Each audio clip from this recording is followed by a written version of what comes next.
Boa noite, caros ouvintes. Está começando, nesta quarta-feira, 11 de março de 2026, em nome do Pai, do Filho e do Espírito Santo, o programa Kairos Tempo de Graça, de número 1048. Eu sou Paulo Miziara e ficaremos juntos até as 9h30 da noite nos 1.600 kHz AM da Rádio 9 de Julho.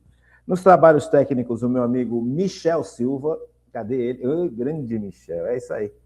Estamos começando e quero agradecer demais à Paróquia Nossa Senhora do Brasil por manter esse nosso programa no ar. E quero agradecer a você, de uma forma muito especial, por estar sempre aqui conosco. Muito obrigado do fundo do meu coração. Veja, o monstro Michel Silva me mandou as mensagens do dia 27/2 de 26. Vou ler para vocês agora. Cristina Ranagusco, boa noite, doutor Paulo. Bênçãos de Deus para todos. Terminando o mês com as aulas, com muita sabedoria do Senhor Jesus. Como precisamos deixar o Divino Espírito Santo direcionar a nossa caminhada neste mundo materialista. Muito obrigada pelas aulas, muito obrigada pela Igreja Nossa Senhora do Brasil, muito obrigada pela Rádio 9 de Julho. Gente, eu que agradeço. Cristina, do fundo do meu coração, muito obrigado. Eu fico emocionado de ver as mensagens, e é uma realidade, né?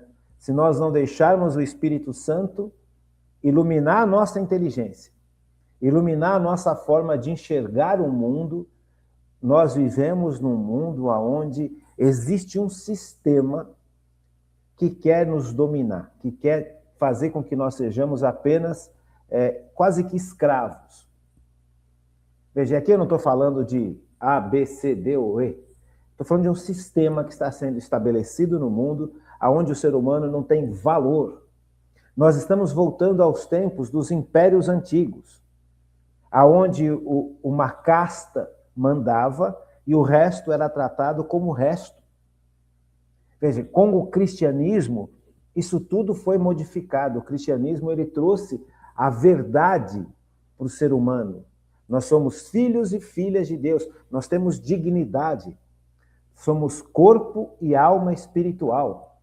Corpo material e uma alma que é espiritual. Nós não somos escravos.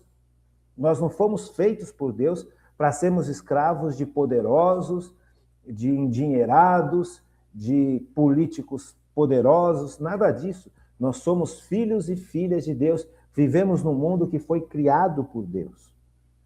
Agora, com o decorrer dos séculos, essas forças que perderam a sua hegemonia lá atrás, lá no tempo dos judeus antigos, no tempo de Moisés, no tempo de Abraão, Moisés, toda aquela história que o Antigo Testamento nos apresenta, toda aquela realidade, porque aquilo é real, aquilo não é uma historinha. Aquilo é a relação de um povo com Deus. Um povo antigo, lá atrás.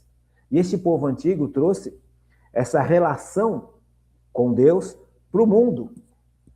E desse povo antigo veio o Salvador, que é Jesus, e que estabeleceu a verdadeira religião e a verdadeira igreja.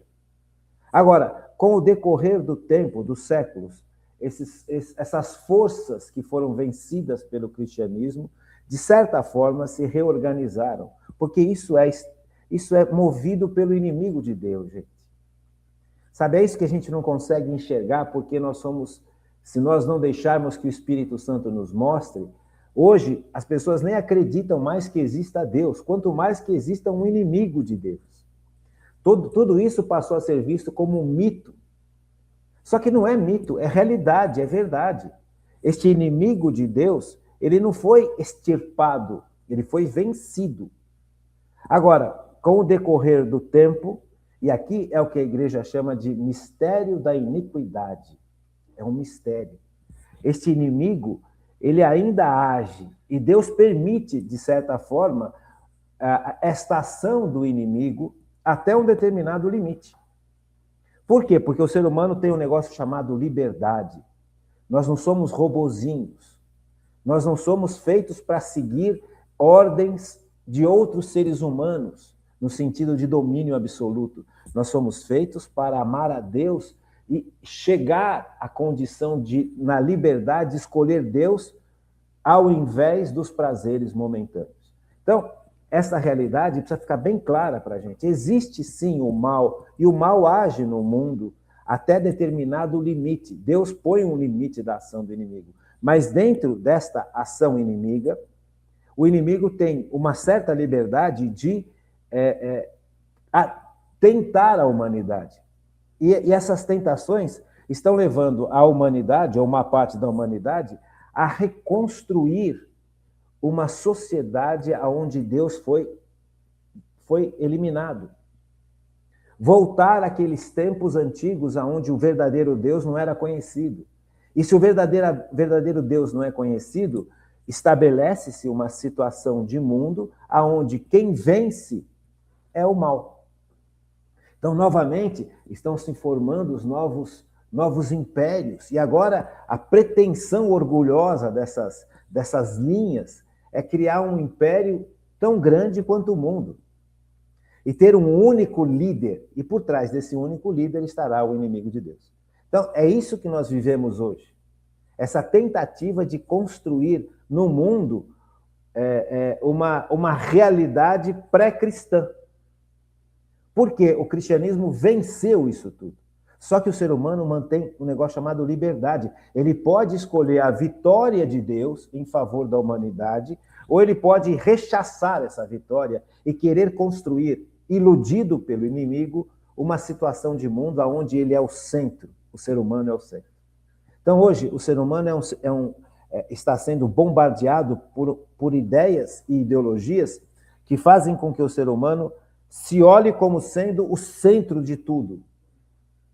O individualismo hoje é brutal. Então, a pessoa que vive para si, ela é incapaz de enxergar o que acontece de verdade no mundo, porque ela está fechada no seu universo, ela está olhando para si. Ela busca os seus prazeres, ela busca os seus interesses. Então, quando todo mundo busca os seus prazeres e os seus interesses e o seu comodismo, sabe, e a sua verdade, entre aspas, pessoal, nós todos nos fechamos em ilhas. E aí o inimigo de Deus nada de braçada, é isso que ele quer. Ele quer formar uma sociedade onde todo mundo acha que é o centro do mundo. Então, formou-se hoje uma sociedade onde nós todos fomos mergulhados nesse contexto de individualismo brutal, de egoísmo brutal, de vaidade brutal, de prepotência brutal, de orgulho brutal. Eu posso tudo, eu resolvo tudo, eu sou capaz de tudo. Só que o ser humano, ele não é nada disso. Então o inimigo tem hora que leva o ser humano lá para cima e fala, olha, você é capaz de tudo. Aí depois o inimigo pega o ser humano e leva lá para baixo e fala, você não é capaz de nada. E o ser humano fica nesse sobe e desce, e vai ficando cada vez mais angustiado, cada vez mais triste, cada vez mais perdido. E cada vez mais buscando prazeres para esquecer essa dor que sente, essa tristeza que sente, essa falta de perspectiva. E quando a pessoa está fechada em si mesma, ela não tem perspectiva de realidade. Não olha para o sofrimento do próximo, não olha para a sociedade que precisa ser transformada, que precisa ser curada, não olha nada, olha só para si. E vai ficando cada vez mais triste, e o inimigo de Deus nada de braçada por causa disso. Porque nós já falamos tantas vezes, olha, os nossos problemas, eles não devem ser escondidos, os nossos traumas não devem ser escondidos, eles devem ser trabalhados com Cristo, porque só Cristo é capaz de vencer tudo isso. Só que a humanidade escolheu não ter esse tipo de comportamento. Sabe, a humanidade, induzida por uma estrutura construída pelo demônio, chegou à conclusão que nós não precisamos de Cristo para nada, nós resolvemos tudo com as nossas capacidades, com a tecnologia e o futuro brilhante abrindo-se pela frente. É essa a estrutura que nós vivemos. Então, é importante a gente compreender que sem o Espírito Santo, a gente não enxerga que nós estamos dentro de uma estrutura egoísta, vaidosa, prepotente, autossuficiente, falsamente autossuficiente. A gente não enxerga essas coisas. A gente não enxerga, sem a ação do Espírito Santo, que a gente precisa de Deus. A gente não enxerga que existe Deus, a gente não enxerga que Deus é amor, que Deus é verdadeiro, porque nós entramos num universo de trevas. Então, isso é importante a gente entender. Agora, não é todo mundo que caiu nisso. Não são todas as pessoas que se deixaram levar por essa estrutura atual de mundo, onde o ser humano é o centro do universo. Existe a igreja. A igreja propõe a verdade para a humanidade. A igreja propõe Cristo como solução. A igreja propõe Jesus como Salvador. E a gente precisa compreender isso também sob a ação do Espírito Santo. Então, o que a Cristina está falando aqui é muito importante. Sem a ação do Espírito Santo, a gente não enxerga. Porque o Espírito Santo não só age dentro de nós, porque Cristo mereceu a ação do Espírito Santo dentro da nossa alma, e o Espírito Santo, com os dons, ele ilumina a nossa inteligência e ilumina a nossa vontade. Então, você pega, por exemplo, lá, o dom, por exemplo, o dom da ciência. O dom da ciência é você compreender as coisas, a realidade, como Deus compreende, como Deus enxerga. Se eu me afasto de Deus, eu perco a ação do dom da ciência em mim. E começo a analisar só com a minha visão de mundo. Então, eu começo a olhar para o mundo só com os meus olhos. E é isso que o demônio quer. O demônio não quer que você utilize essa ferramenta maravilhosa que Deus te deu no seu batismo, que é o dom da ciência, que é enxergar a realidade de acordo com o que Deus enxerga. Enxergar a sua vida de acordo com os planos de Deus. Enxergar a sua existência de acordo com o amor de Deus. Sabe, isso é importantíssimo. Os dons de santificação são importantíssimos, gente. Porque se eu não deixo, por exemplo, a minha inteligência e a minha vontade ser iluminada pelo dom da piedade, eu não me enxergo como filho de Deus. Percebe? Os dois dons aqui, dom de ciência e dom de piedade. O dom da piedade faz com que eu me olhe como filho, e você, mulher, se olhe como filha de Deus de verdade. Sabe? E ser filho é ser filho de um Deus que é todo-poderoso, de um Deus que é amor, de um Deus que é justiça, um Deus que corrige, mas um Deus que também é misericórdia. É um Deus que não permite, não quer, não aceita o pecado em nós, porque o pecado leva a gente justamente para esse universo de escuridão, de trevas. Destrói o ser humano, empalidece a humanidade, acaba com a humanidade. Então Deus não admite o pecado, Deus ama, mas a partir do momento que eu me olho como filho de Deus, através do dom da piedade, eu me sinto filho, eu me sinto gente. Agora, se eu me olho como um feixe de traumas, um feixe de erros, um feixe de pecados, que é o que nós todos cometemos, mas nós não somos isso. Nós não somos o pecado, nós somos pecadores. Você entende? Agora, como é que eu vou me enxergar nesse mundo sem a ação do dom do Espírito Santo de piedade? Percebe? Então, são coisas importantíssimas que a gente vai perdendo. O dom da sabedoria, que age tanto na nossa inteligência quanto na nossa vontade. Então, a partir do momento que eu me sinto filho, eu me sinto com forças de afrontar o mundo. Eu me sinto com forças para afrontar os meus problemas. E aí Deus derrama também um outro dom sobrenatural chamado fortaleza, que é a capacidade de realmente, me sentindo filho, lutar contra os meus pecados, lutar contra as injustiças, lutar contra o mal, lutar para ajudar os nossos irmãos a voltarem a serem cristãos. Não para crescer a igreja, mas para que o ser humano possa encontrar a verdade da sua existência. Você percebe? Então, essa realidade, ela precisa ser novamente levada a todos os cantos. Isso é evangelização. Então, quando a Cristina fala isso, eu fico muito feliz e muito emocionado. Por quê? Porque, de certa forma, ela entendeu. E assim como ela, um monte de outras pessoas estão entendendo. Você compreende? Não dá para a gente viver mergulhados no sistema do mundo. O Padre Jonas falava isso há muitos anos atrás.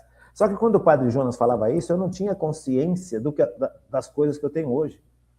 Eu não tinha o estudo que eu tenho hoje. Eu não tinha me aprofundado para entender um pouco melhor como é que funciona esse sistema de mundo, movido por falsas ideias, por ideologias, por falsas narrativas, por falsas intenções. Veja, antes do povo de Israel antigo, o Israel antigo, onde começa com Abrão, aquele homem que saiu lá de Ur da Caldeia e foi lá para a Palestina. E lá na Palestina, ele, neste caminho de Ur até a Palestina, ele tem esse encontro com Deus e pela fé ele se entrega a esse Deus e aí começa a religião do judaísmo. E essa religião, a proposta era levar para aquele povo antigo, que era politeísta, que era idólatra, a realidade da verdade de um Deus único. Não existem vários deuses. No fundo, esses vários deuses são demônios que agiam livremente no mundo por causa do pecado original. Veja, então, o demônio se disfarça, finge. E a humanidade tola, porque a humanidade, em relação à inteligência, é inferior à inteligência dos anjos. Agora, Deus permite isso por quê? Para que eu possa perceber que existe o mal, este mal age, este mal é real, mas este mal não tem poder absoluto. Quem tem poder absoluto é Deus. Só que eu preciso compreender isso e preciso fazer a escolha. Ou eu vivo de acordo com o que o demônio quer construir essa estrutura anti-Deus no mundo, e ele oferece para as pessoas coisas que as pessoas querem nesse instante, oferece prazer, oferece poder, oferece dinheiro, oferece influências. Você percebe? Então, quando a pessoa vive para si, isso é muito encantador, isso é muito atraente, porque a pessoa tem aquela conclusão, não existe mais nada. Quando a pessoa vive para si, ela não vive para Deus. Ela não tem perspectiva da existência de Deus e do céu e da felicidade do céu, da eternidade. Ela sabe, erroneamente, que só existiria aqui essa vida. Então, vamos aproveitar a vida. E é exatamente isso que o demônio oferece para as pessoas. Por quê? Porque as pessoas também estão machucadas pelo pecado, as pessoas também estão confusas, estão perdidas. Você compreende? Então, é fácil para o demônio agir. Só que tem um grande empecilho à ação do demônio, chama-se Jesus Cristo, que é infinitamente mais poderoso que o demônio, e Jesus Cristo estabelece uma igreja nesse mundo. Veja, tem o sistema do mundo, mas existe o reino de Deus já estabelecido nesse mundo, que é a igreja, que é Cristo agindo na igreja. Então o demônio não tem como vencer a igreja, não tem como vencer o reino de Deus. Então o que ele faz? Ele aproveita o tempo que lhe resta, porque num determinado momento da nossa história humana, ele vai ser encarcerado para poder levar consigo todos que ele puder angariar. Veja, no fundo é isso. No fundo é isso. Só que o ser humano hoje se tornou ateu, se tornou individualista, se tornou materialista, não acredita em mais nada. Por quê? Foi conduzido ao longo dos séculos a pensar desse jeito. Por quê? Porque o cristianismo foi sendo atacado de dentro para fora e de fora para dentro. Então, essa estrutura que atualmente acontece no mundo é uma estrutura que está fadada a ser destruída. Esse mundo perverso, construído em cima dos prazeres, da corrupção, da prepotência, do orgulho, do autocentrismo, da vaidade, da indiferença, do pecado, da malícia, das falsas riquezas, sabe? Isso tudo está fadado a cair junto com o demônio. Então, essa é a realidade. Então, Deus é infinitamente sábio, Deus é bom, Deus é maravilhoso, sabe? O que Deus nos oferece é infinitamente mais legal, mais bonito, mais lindo, mais precioso do que todos os falsos bens que este inimigo de Deus, tão pobre, tão pequeno perto da grandeza infinita de Deus, está nos oferecendo. Só que nós somos tolos. E o Evangelho vai mostrando isso para a gente, a Bíblia vai mostrando isso para a gente, desde o comecinho.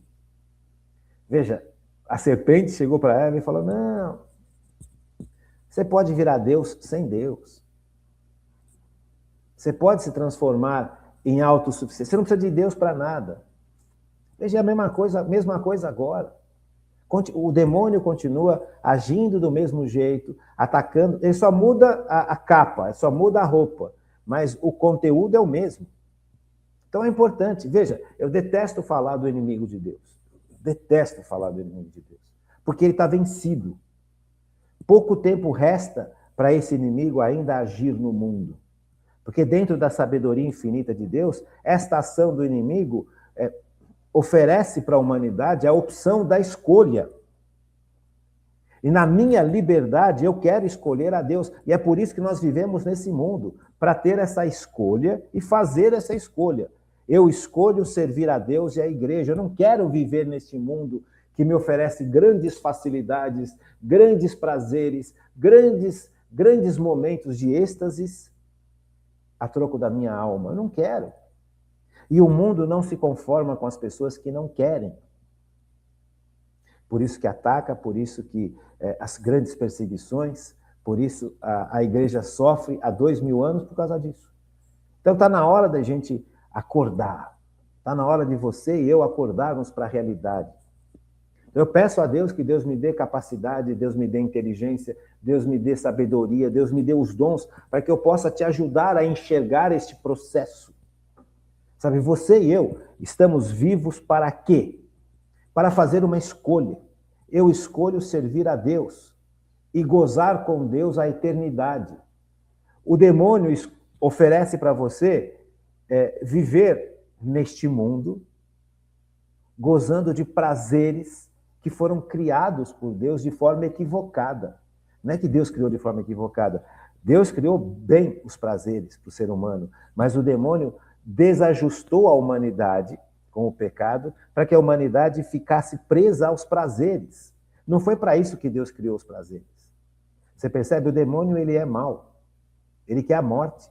Então, quando o pecado entrou no ser humano, desajustou aquilo que Deus tinha criado. E é por isso que o demônio quis que o pecado entrasse em nós. Porque foi ele que trouxe para destruir a humanidade que foi criada à imagem e semelhança de Deus. Veja, hoje nós estamos frente a uma guerra no Oriente Médio que pode se evoluir para uma guerra muito mais séria. E esse povo todo que está em guerra aí, aparentemente tem bomba atômica. E aí? Você compreende? Então, veja, é isso que o demônio quer, destruir. Então, Deus, quando cria a humanidade, ele cria a humanidade perfeita, bonita, linda, com a perspectiva de crescimento maior ainda. Para ser mais feliz, para ser mais entregue a ele, Deus. Só que o pecado perverte essas coisas todas.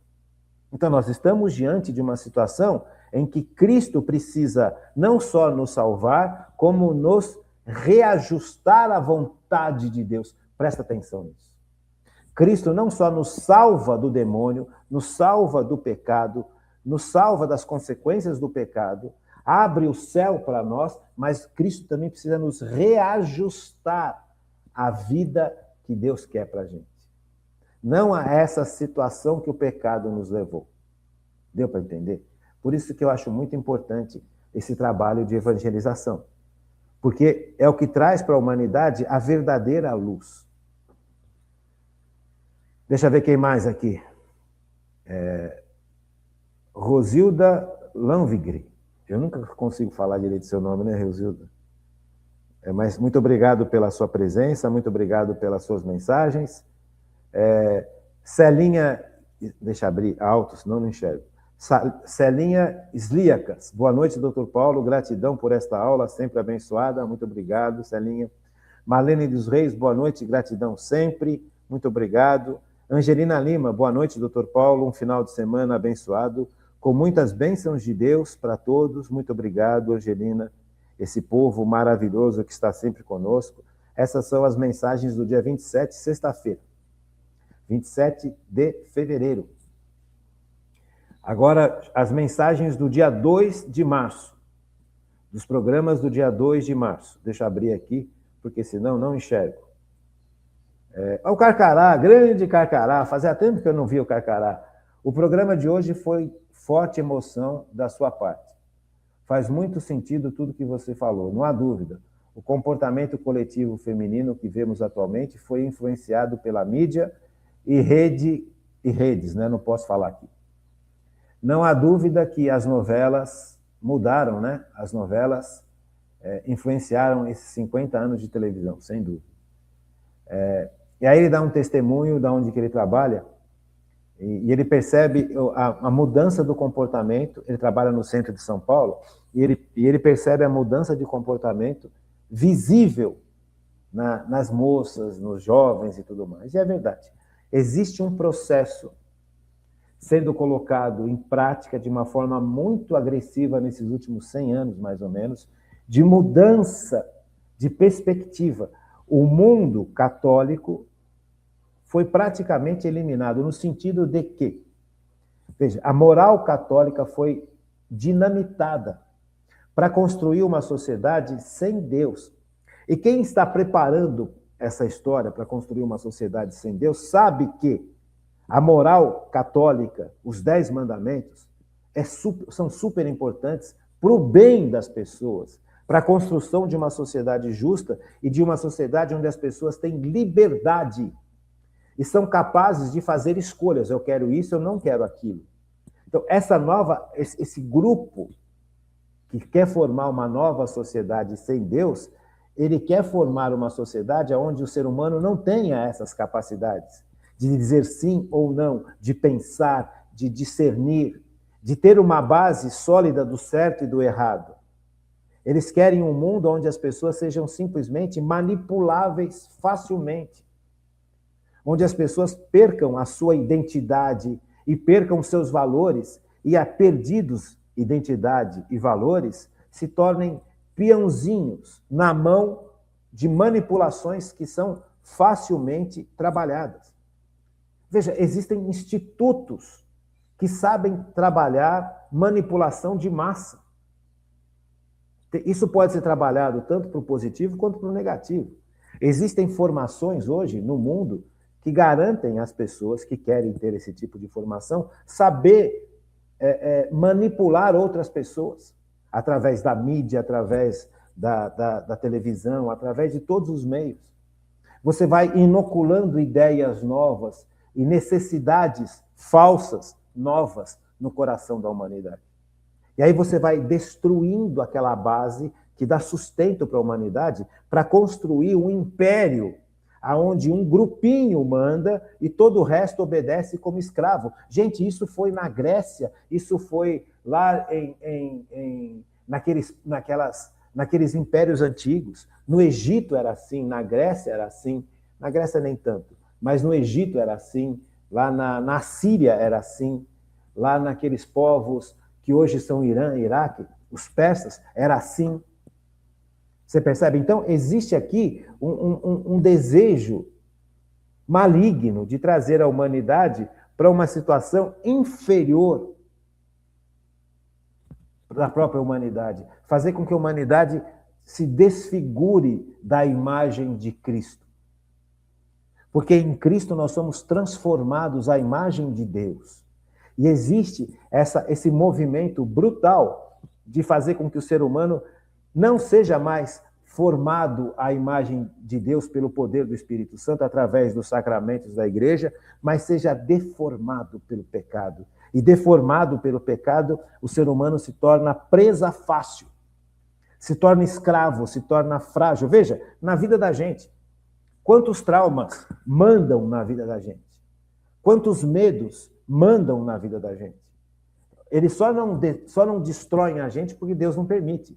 Porque a gente entrega essas coisas para Cristo. Senhor, me cura. Cura do meu medo, cura do meu complexo de inferioridade, cura da minha tristeza constante, cura da minha... Você percebe? Deus vai curando, vai modelando o ser humano à imagem dele, Deus, não à imagem do pecado. E conforme você vai crescendo à imagem de Deus, a imagem de Deus vai sendo estabelecida em você por Cristo através do poder do Espírito Santo, você vai ficando cada vez mais feliz, cada vez mais realizado, cada vez mais sábio, porque os dons estão funcionando, a sabedoria de Deus. Então, não é qualquer coisa que me oferecem que eu vou aceitar. Não é qualquer tipo de vida que me oferecem que eu vou aceitar. Não é qualquer coisa que me propõe que eu vou dizer sim. Não, espera um pouquinho, tem parâmetros. Isso que está me propondo está de acordo com os 10 mandamentos? Não. Então eu não quero. Não, mas você vai ficar rico, você vai ficar famoso, você vai ficar bonito, você vai... Mas está de acordo com os 10 mandamentos? Não. Então eu não quero. Então o que esse sistema de mundo estabeleceu? Vamos quebrar os parâmetros. Vamos construir uma sociedade onde as pessoas não tenham esses parâmetros, onde as pessoas se afastam da ação santificadora de Jesus, aonde as pessoas se afastam da ação curadora de Jesus, aonde a sociedade se afasta da justiça proposta por Deus. Então, é voltar ao passado. Não é moderno, gente. A roupagem parece ser moderna, mas é muito antigo. É muito antigo. Então, isto é importante que a gente compreenda. Quando você tem parâmetros sólidos, ou seja, os 10 mandamentos, eu sei para onde eu posso ir. Ah, mas você não vai ter chance de crescer nessa empresa se você não fizer isso. Então, eu não vou crescer nessa empresa. Eu vou ficar onde eu estou. Porque eu não quero ir contra os 10 mandamentos. Você compreende? Então, para isso Deus te dá fortaleza, te dá sabedoria, discernimento, amor e tudo mais. Só que esse sistema de mundo não quer. Quer que você se torne um robozinho na mão de meia dúzia de falsos imperadores, que mais tarde ou mais cedo acabam caindo e você cai junto com eles. Isso, no fundo, é a ação do demônio. Por isso nós precisamos compreender. O demônio, ele não é todo poderoso, mas ele tem influência, e ele sabe agir com essa influência. E Deus permite até determinado ponto, para que você possa fazer a sua escolha. Você está aqui para escolher.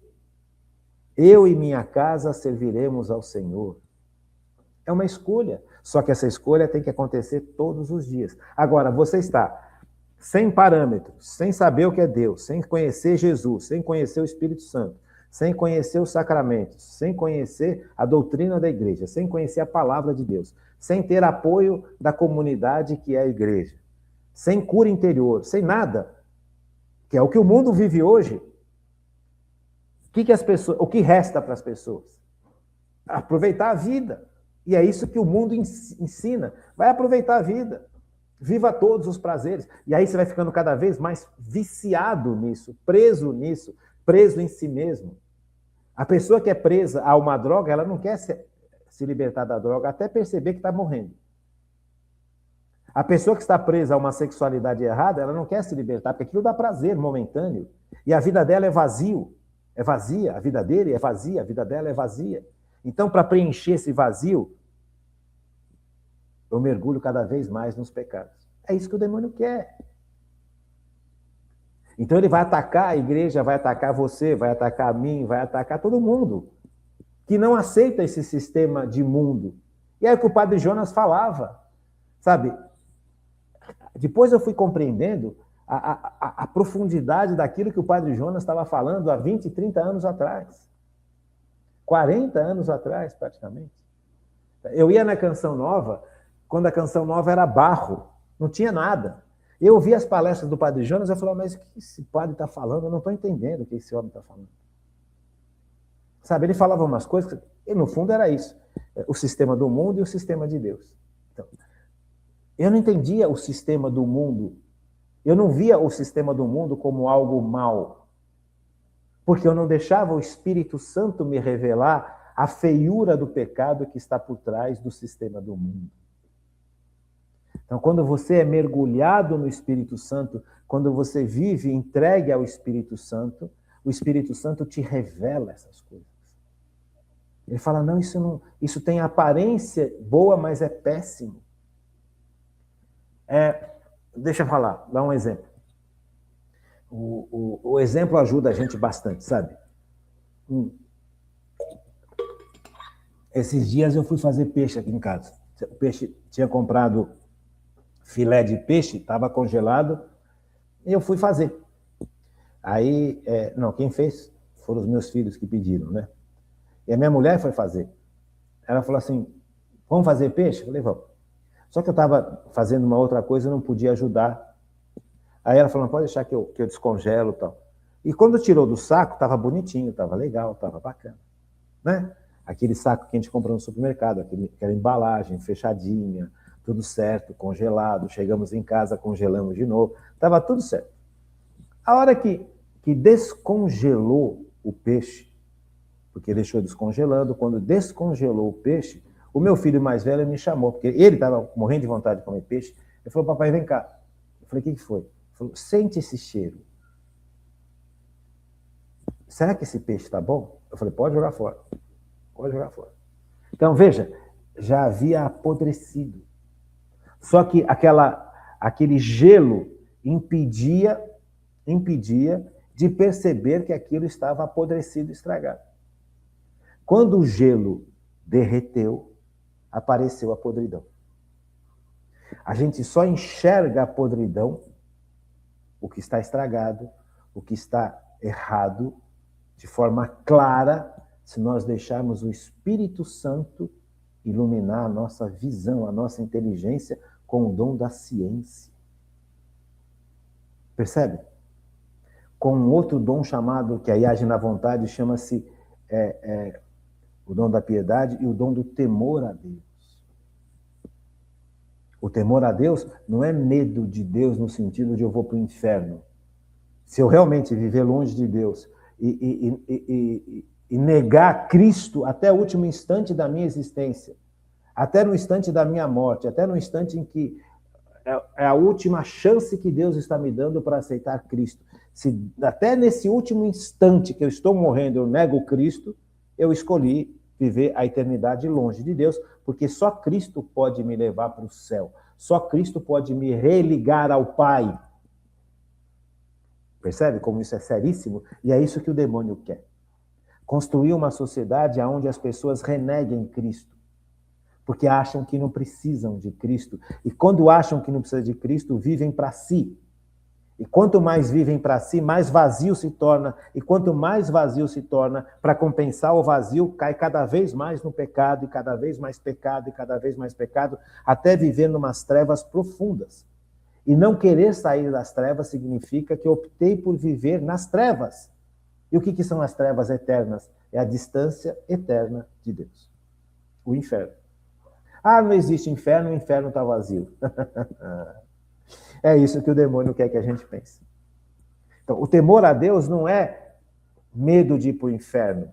É o primeiro momento do temor a Deus, deste dom maravilhoso, sobrenatural que Deus derrama para a gente, é justamente isso. Espera um pouquinho, tem alguma coisa errada aqui na minha vida. O primeiro momento do dom, do temor a Deus, é constatar que tem alguma coisa errada na minha vida. Alguma coisa que já está cheirando mal, que já apodreceu. Você percebe? Então, o temor a Deus me leva ao arrependimento. Porque eu começo a perceber, debaixo das trevas densas do pecado que eu vivo, que algo está podre. Desculpa falar assim, que algo cheira mal. E a partir do momento que eu percebo que algo está podre, que algo cheira mal, me vem uma tristeza, me vem uma angústia no coração de, mas por quê? Está faltando algo. E aí eu descubro Deus. Aí eu me abro para a ação externa do Espírito Santo que me leva a descobrir a existência desse Deus. E aí vem aquele arrependimento salutar. Puxa vida, eu errei. Mas o erro pode me levar para o desespero ou para a conversão. Porque eu errei, eu não sou um errado. Quando eu penso que eu sou um errado, é o demônio agindo. Quando eu penso que eu errei, é o Espírito Santo agindo. E aí, o segundo momento do dom do temor a Deus é, meu Deus, quanto tempo eu perdi da minha vida vivendo de forma errada desse jeito. Quanta coisa boa eu deixei de viver e deixei de fazer. Percebe? Aqui já há uma transformação interior realizada de forma sobrenatural por Deus em meu favor. E o terceiro momento do temor a Deus é, eu amo tanto a Deus agora, eu estou tão entregue a Deus por Cristo, no poder do Espírito Santo, pela virtude da caridade que um dia nós iremos estudar.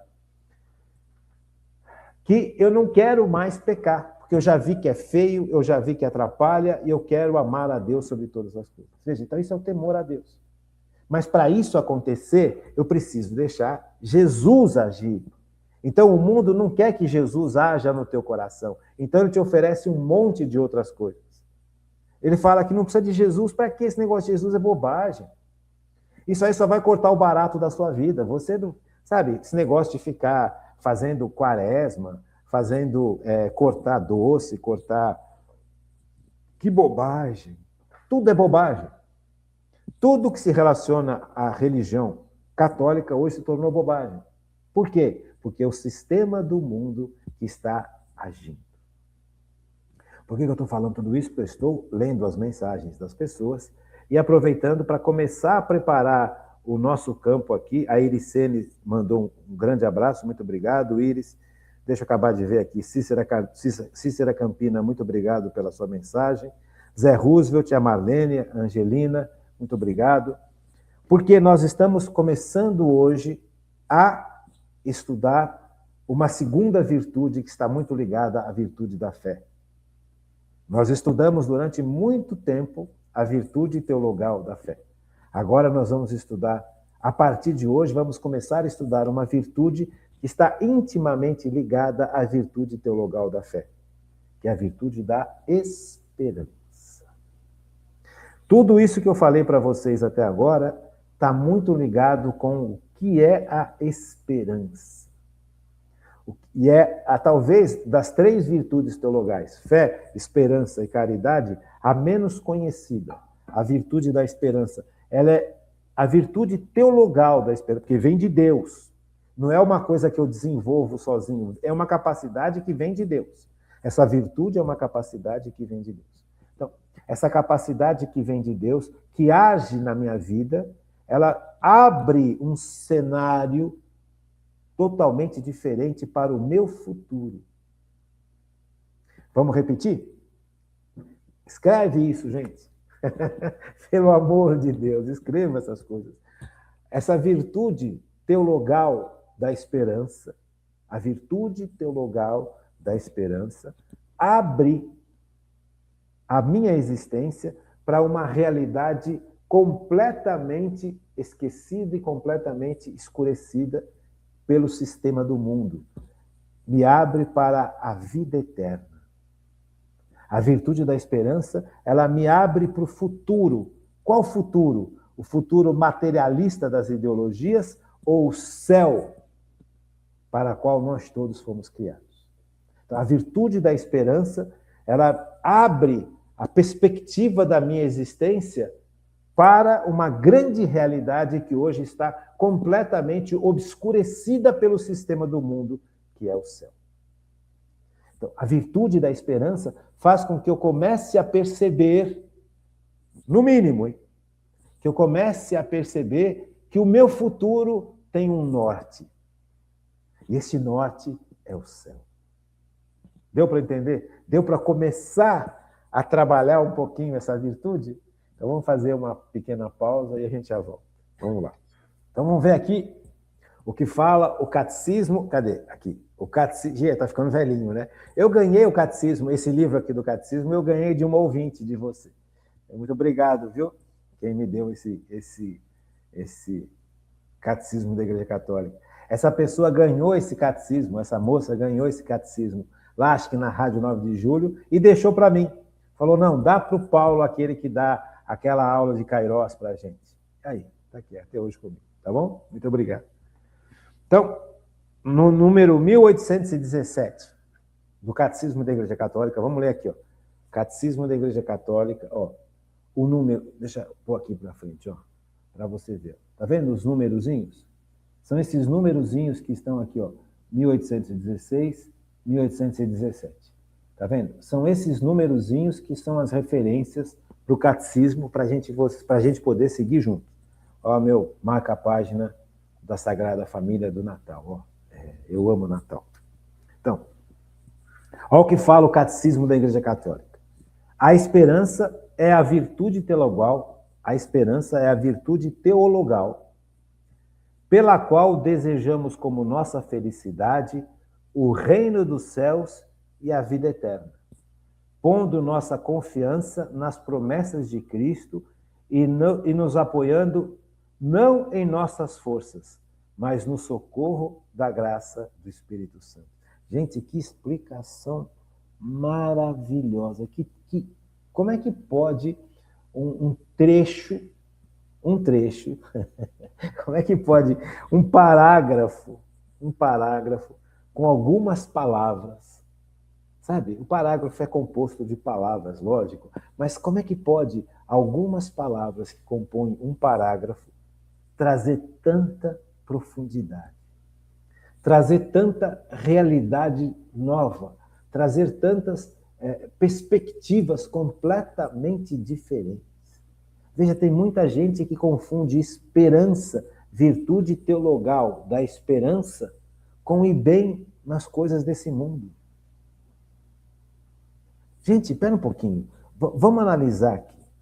Vamos analisar o que... Não é que a gente não queira que as coisas vão bem nesse mundo, não é isso. Mas a virtude teologal da esperança, ela nos remete para algo que está muito além daquilo que nós enxergamos neste mundo. Veja, aqui não há um desprezo ao mundo. Aqui não há um desprezo a tudo o que nos cerca, as coisas boas e a realidade visível. Não é desprezo, de forma alguma, mas é um salto além. Por que é necessário dar esse salto além? Porque nada deste mundo nos satisfaz de forma plena. Olha que interessante. Nada, absolutamente nada neste mundo nos satisfaz de forma plena. As belezas desse mundo não nos satisfazem de forma plena. As alegrias desse mundo não nos satisfazem de forma plena. Veja só. Vamos tentar entender isso aqui. Vamos tentar entender para que a gente não se perca. Para que não falem que a gente está falando que nós devemos fugir do mundo. Mentira. O católico nunca foge do mundo. O católico verdadeiro, o católico iluminado pelo Espírito Santo, o católico que encontrou Jesus, o católico que vive para seu Deus, assim como a Virgem Maria e São José, nunca fogem da responsabilidade que nós temos em relação a este mundo. Nunca. Então, essa ideia que a teologia de libertação trouxe para o catolicismo é uma ideia mentirosa, falsa e terrivelmente perigosa. Pensar no céu vai alienar o ser humano para os problemas da terra, mas é justamente ao contrário. Quando eu tenho a perspectiva correta do que para o que eu vim e para onde eu vou, aí sim eu tenho a capacidade de, olhando do alto, buscar a solução dos problemas que estão aqui embaixo, juntos com Cristo. Então, esse conceito de falar que o céu, pensar na eternidade, viver para a eternidade, vai alienar, vai afastar o ser humano dos grandes problemas nessa terra, é uma das maiores mentiras que o marxismo trouxe para dentro da igreja. Então, por isso que é importante a gente compreender a verdadeira teologia, a sã doutrina católica. Então, veja, vamos analisar aqui e vamos entender por que é assim. Por que é mentira essa ideia de que quando a gente olha para o céu, deseja o céu e busca o céu, movido pela virtude da esperança, movido por essa capacidade sobrenatural que Deus nos dá, nós passamos a olhar as coisas aqui desse mundo de uma forma completamente diferente. E passamos, movidos por esse mesmo Deus, a trabalhar neste mundo de uma forma completamente diferente. Então, a grande mentira, uma das grandes mentiras da teologia de libertação é essa.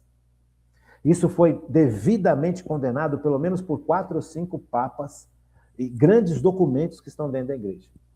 Só que as pessoas se recusam a buscar a sã doutrina. Inclusive, padres, freiras, leigos, leigas, que estão engajados nesses movimentos. Sabe? Veja, não é porque você está engajado em algum movimento que esse movimento seja perfeito. Nós temos que ter a liberdade dada por Deus, e olha a liberdade aí de novo, para perceber o que está certo e perceber o que está errado. O dom da ciência me mostra o que está certo e o que está errado. E quando o dom da ciência me mostra que algo de um determinado grupo que eu gosto está errado, ou eu obedeço a Deus, ou eu me afasto de Deus. Por isso que é importante, gente. Por isso que eu não posso vestir camisa dentro da igreja no sentido de grupos. Porque você tem grupos que têm coisas boas, que fazem coisas boas, mas tem erros. E você tem grupos que não fazem coisas boas e que só propõem erros em nome de justiça, por exemplo. E que está causando dentro da igreja um transtorno brutal. Ah, mas eu me adaptei bem a esse grupo, eu gosto desse grupo, esse grupo fala aquilo que eu quero, que eu acho, que eu acredito, eu não vou contra esse grupo. Gente, nós estamos indo contra Deus. Isso é muito sério. É muito sério. Então, vamos voltar. Quando, neste mundo, vamos supor, a minha vida inteira eu sonhei que eu queria ser pai. E eu sonhei que eu gostaria de ter uma noiva, uma esposa. Perfeito. Muito bom. Hoje eu tenho essa esposa, hoje eu sou pai. Vivo para minha família, vivo para minha esposa, vivo para meus filhos, em função da igreja. Minha vida está ligada à igreja de forma umbilical. E a nossa família foi estruturada de tal forma que vive em função da igreja, onde Cristo reina. Percebe? Está tudo certo. Mas mesmo nessa realidade, a minha esposa percebe em mim fragilidades. A minha esposa percebe em mim pecados e erros. Então, se ela achava que eu seria perfeito, que eu seria irretocável, que eu seria o super cara, ela quebraria a cara e vice-versa. Se eu esperasse da minha esposa a perfeição, o que eu ia encontrar? Frustração. E olha que a minha esposa é fantástica. Percebe? Por mais fantástico que seja uma pessoa, por mais fantástico que seja um padre, por mais fantástico que seja um líder, essas pessoas são frágeis, são pequenas. Nós cometemos erros. Veja, qual que é o meu grande erro, por exemplo? Uma coisa que até hoje eu tenho lutado. A minha organização não é tão legal. Eu tenho trabalhado bastante na minha vida. A minha esposa é muito melhor organizada do que eu. Se a minha esposa esperasse encontrar em mim a mesma organização que ela tem, ela se frustraria. Então, quando você começa a conviver com uma pessoa diariamente, constantemente, você percebe naquela pessoa que aquela pessoa tem fragilidades. Qual de nós que não tem? Só Deus que não tem fragilidade. E nós ansiamos por estar junto de alguém que não tenha tanta fragilidade, ou que não tenha fragilidade. Isso faz parte do anseio do ser humano. Por isso que a gente se frustra. Porque no mundo você não vai encontrar ninguém assim. Só Deus é assim. Como é que eu sei que só Deus é assim? Pela virtude da fé que nós cansamos de estudar, no bom sentido. Faz sentido?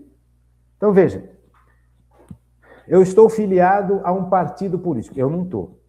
Esse é um exemplo. O cidadão aí está filiado ao partido político. Qual que é? X partido político. Partido X. O X, partido X. Então, essa pessoa tem valores, tem propostas, tem ideais. Bonito, legal, bacana. E aí ela vai trabalhar nesse partido para que esses valores, ideais e tudo mais seja colocado em prática. Então ela chega e ela vai encontrar pessoas que têm mais ou menos a mesma perspectiva que ela. Só que ela percebe que eles não conseguem colocar esses valores em prática, porque há outros interesses. Há outras pessoas mais poderosas e mais velhas dentro do partido que têm outras visões. que tem outras expectativas, que talvez não sejam tão idealistas assim. Ah, não, tem que ser mais pragmático, porque a gente vai chegar de acordo com o que é possível chegar. Tem lógica. O pragmatismo, no sentido correto, no sentido realista da vida, desde que esteja baseado na moral cristã, tem a sua correção. Eu não vou conseguir consertar o mundo. Então, o que é possível a gente melhorar neste mundo com essa ação do partido? O que é possível é isso. Ah, mas eu queria que chegasse nesse nível. Mas não vai chegar. Se tiver dentro da moral, está certo. Agora, veja, quando o partido é usado para corrupção, para troca de poder, para barganhas, aí você já descambou tudo. Então, veja, mesmo um partido ideal que consiga trazer uma certa relevância para a sociedade, que consiga modificar certos problemas, que consiga amenizar certas injustiças, já nos traz frustração, porque eu queria muito mais. Percebe? Então, veja, as coisas humanas, elas têm limites. Então, quando eu vivo em função do limite humano, eu vivo numa profunda e constante frustração. O ser humano, ele anseia por algo que esteja mais acima do que ele. Esse algo é Deus. Então, quando o ser humano vivenciou este mundo, passou por esse, mesmo sendo cristão, um bom cristão, um homem de Deus, uma mulher de Deus, que viveu bem neste mundo, que criou bem sua família, que tem a sua casa, que tem o seu dinheiro, que tem um trabalho de evangelização, que tem um trabalho de justiça social.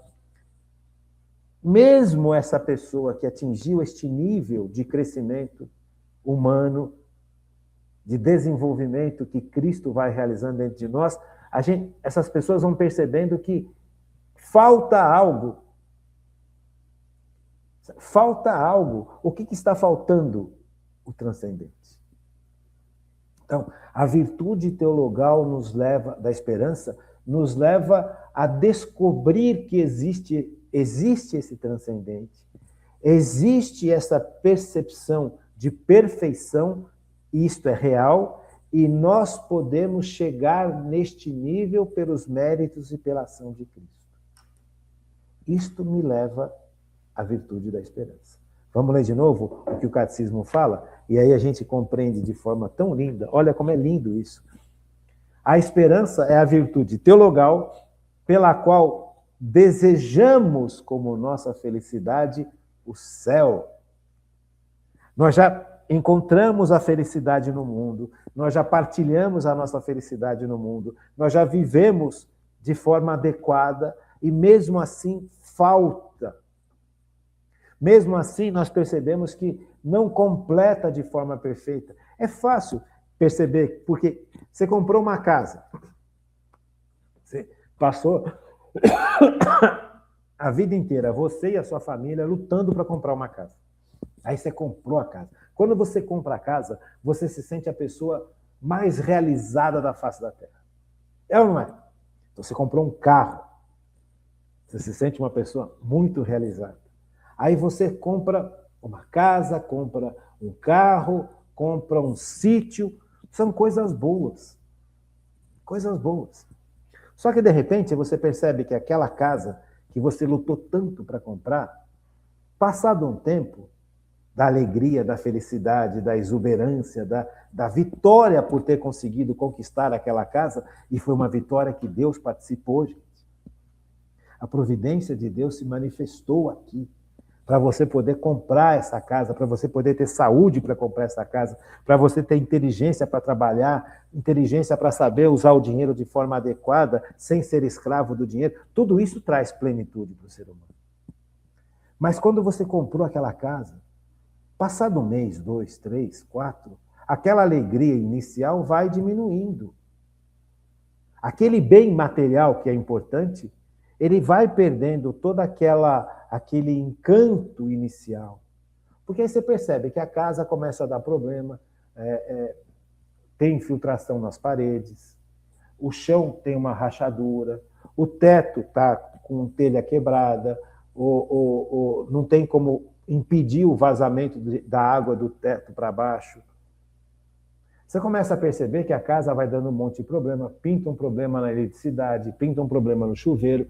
Aí você começa a ver que aquela casa dá trabalho, manter aquela casa. Você começa a perceber que aquela casa dá despesa.